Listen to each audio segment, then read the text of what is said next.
تعالوا نعمل مع بعض التايجر كيك بالشكل الجميل ده. بصوا القطعة عاملة ازاي، تحفة. بصوا الفراغات ديت ما شاء الله عالية ومفرغة وهشة. بصوا من جوه قلبها ميكس فظيع بين الفانيليا والكاكاو. تعالوا نشوف عملناها ازاي، وكله في الخلاط.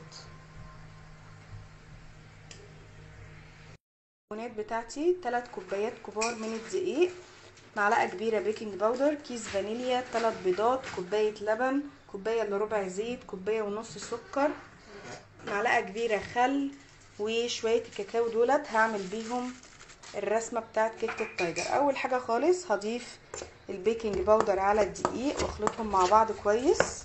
طبعا انا هضرب كل المكونات السايله في الخلاط، وبعد كده هصبهم على الدقيق والبيكنج باودر واضرب بالمضرب الكهربائي. اول حاجه خالص هجيب الخلاط كده، احط فيه كوبايه ونص من السكر،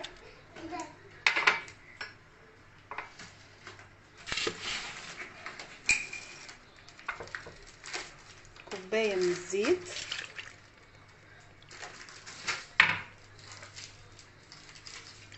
كوبايه من اللبن، 3 بيضات، كيس فانيليا، ومعلقه من الخل. فانيليا دريم طبعا، احلى فانيليا، فانيليا السكر والبرتقال تحفه. معلقه كبيره من الخل.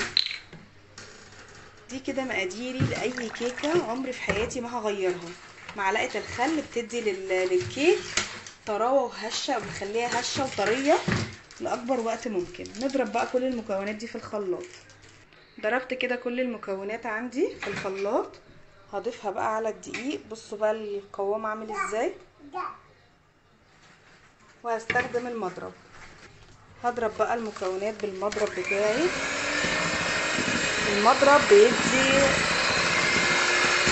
بيدي الكيك هشاشان فظيع، بتبقى هشه جدا.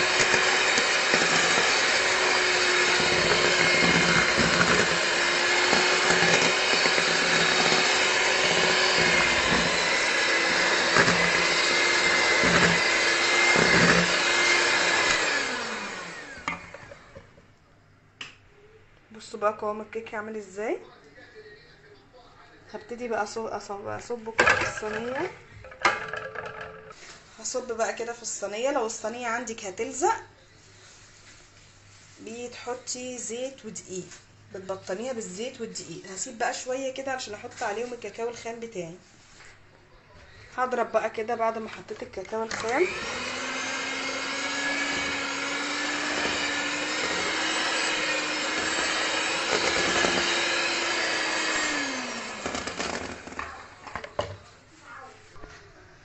صب بقى كده ايه،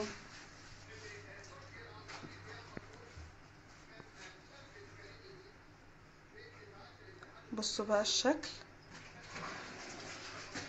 طبعا لسه هنقعد نبقى نشخبط فيها كده، تبقى احلى بكتير.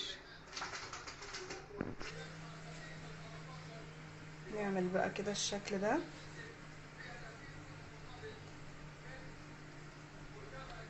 لو عندك بقى ازازه فاضيه من بتاعه البيبس والسيفن، بتقلبيها، بتقطعيها نصين بتقلبيها كده على بقها على الصينيه، في الصينيه، وتبداي تصبي بقى اللي بالفانيليا واللي بالشوكولاته. بتعمل معاكي شكل متساوي يعني. بس انا عشان مش عندي بقى ازازه دلوقتي متاحه، فعملتها بالشكل ده، وبرده بتطلع تحفه. تعالوا بقى ندخلها على فرن 180 مسخناه، واطلعها بعد نص ساعه واوريها. وكده الكيكه التايجر خرجت من الفرن بالجمال ده. بصوا ما شاء الله، الصينيه اكبر صينيه عندي، فطار عشاء مع كوبايه شاي في اي وقت، تحفه.